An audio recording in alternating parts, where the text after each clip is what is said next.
Hello ocean people, welcome back to Brent Underwater. An interesting setting here, and that's because I'm stuck at home on the weekend and we are going to focus on how to practice your underwater photography while you're at home.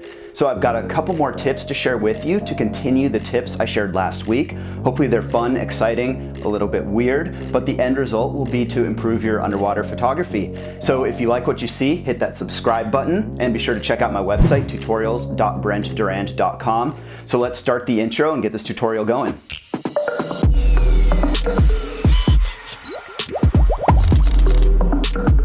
Okay, so let's get started on our first exercise, and come with me. We need a little more space on the kitchen table. You'll see a little tour of the apartment, but also the fact that I've set up my camera inside the underwater housing. And we're gonna go through a few different tips and tricks and exercises here on the housing.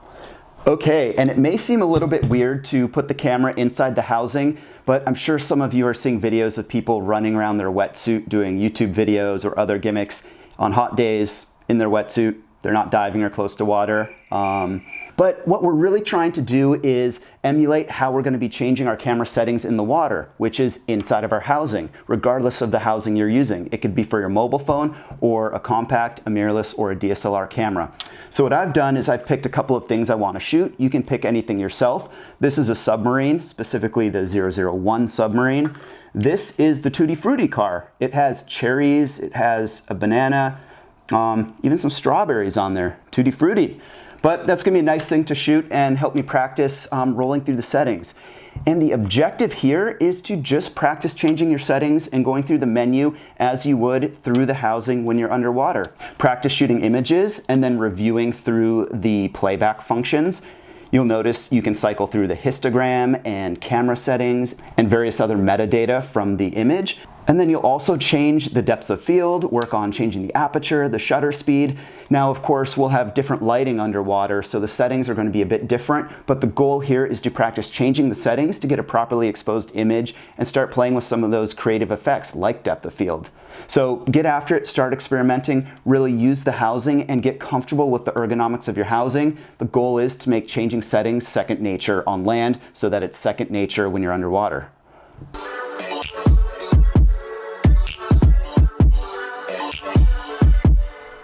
And this next exercise is a pretty fun one. It's about changing your settings quickly in varying conditions. So you can say, howdy partner, and see how fast you can draw and change your settings. So we've got a very dark shooting condition right here, and we've got a very light shooting environment right here.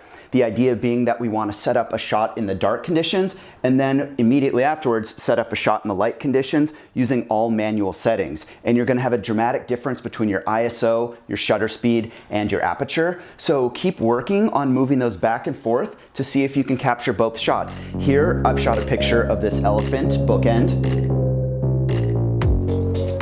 And then I turned right around and shot a picture of this tree.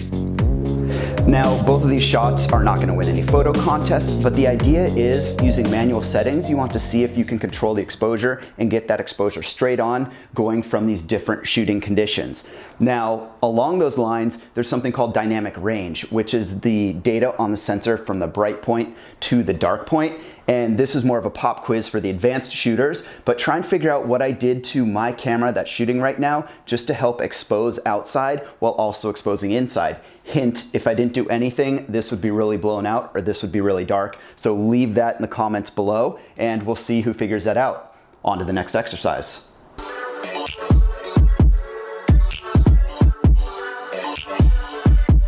And now we're back at the desk, and that's because we're going to talk about the third exercise in improving your underwater photography while you're at home, part 2, and that is to do your homework. So get rid of the marine biology books, the physics books, the math books. We're not going to worry about that. What we're simply going to look at is putting our photos we've been shooting on the computer to start to look at some of those differences, whether it be lighting, composition, settings, exposure. We want to really dig in and start to learn by reviewing our images. And here we are on the computer with a photo I shot of my Save a Dive kit from the car. Now this complements my camera Save a Dive kit, which has a number of other stuff, but you'll notice that the items are all grouped narrowly, and that is because I was anticipating cropping into 1920 by 1080 to be able to use this at high resolution in videos.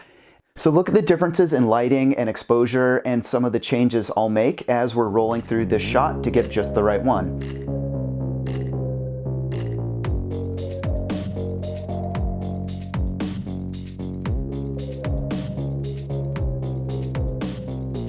Scrolling back here, I think this one's the winner, so this is probably the one I would edit. Now, of course, you can also go back and look at some of your regular underwater photos from your last dive trip or your last day of diving. So go back through some of those and try and look at what you could improve.